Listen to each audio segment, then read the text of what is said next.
What problem does Montag have on the train? Zach?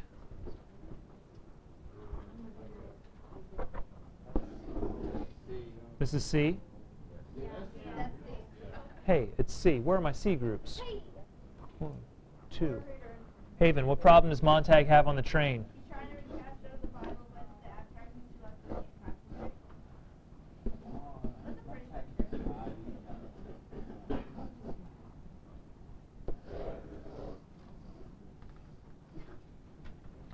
What's the advertisement about?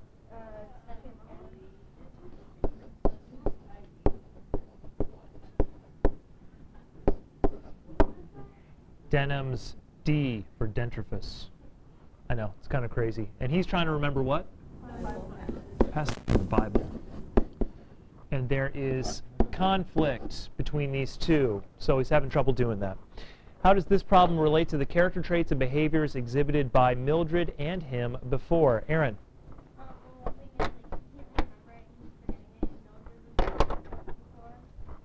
So this leads back to our thematic problem of what that we've identified in QARs before?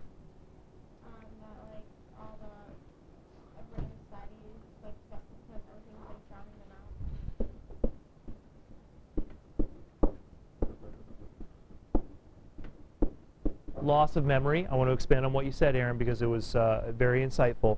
Why a loss of memory? What's the causal factor? What is causing this? There's no book, so they're having to get information from, and they're getting drowned out by all just these television, all these shows. Correct. Your second point there is very insightful, because even if we had the books, because he's got the book, right? But he still can't remember it. Why?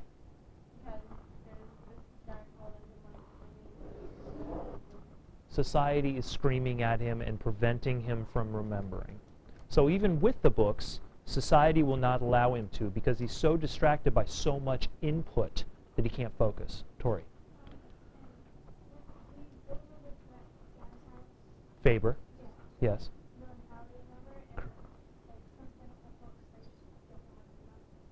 That's correct. So they're not trained to do it. So they lack training, but they also have so many distractions. And remember, Mildred, as she's watching TV, she has that seashell transceiver in her ear. She's so distracted, more and more and more and more input, Bradbury's saying, from society does not increase memory, it actually lessens memory. Haven.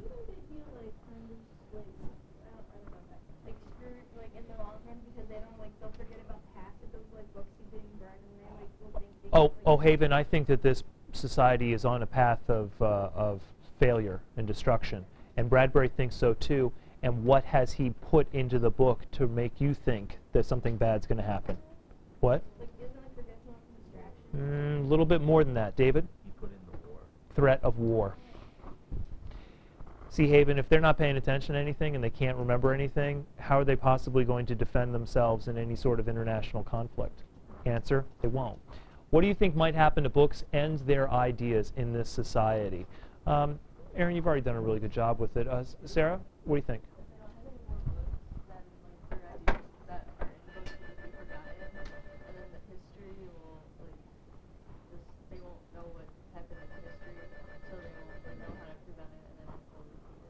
Good. Would somebody mind grabbing my phone? Thank you.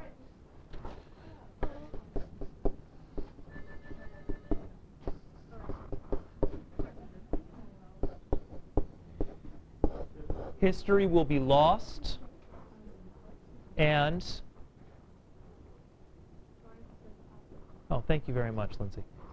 If you lose history, what else do you lose? Well, that history is the past. If we lose the past, what do we lose? The future, because we lose the ability to control the present. We lose the ability to do anything in the present. So if we've lost the past, if we've lost memory, by forgetting the genesis of their relationship, by forgetting where and when they met and quite what has gone on, what have Mildred and Montag lost? They, what? Love. Those two people don't love each other. They have lost everything about the present because they have lost their past. Aaron. We said that history will repeat itself because people in this society now don't even remember that fire they used to save people's fires. like Mhm. sooner, they'll not even know there was ever such a thing as a book. I'll make a book, and then we'll make a book, and then I'll just like start all over again. Excellent. To sum up, importantly, to summarize this, the moment on the train is what we might call a crystallizing moment. That means that a number of these moments have happened before of loss of memory, but nothing quite so dramatic as this, to bring it into sharp relief. That this society has prevented memory from occurring. And that memory will lead to a loss of books, it will lead to a loss of identity, a loss of love, a loss of history, and, as David is reminding us, possible threat to the future. The war is always layering over top of everything. But that subway moment is a pretty dramatic and emotional moment to show this.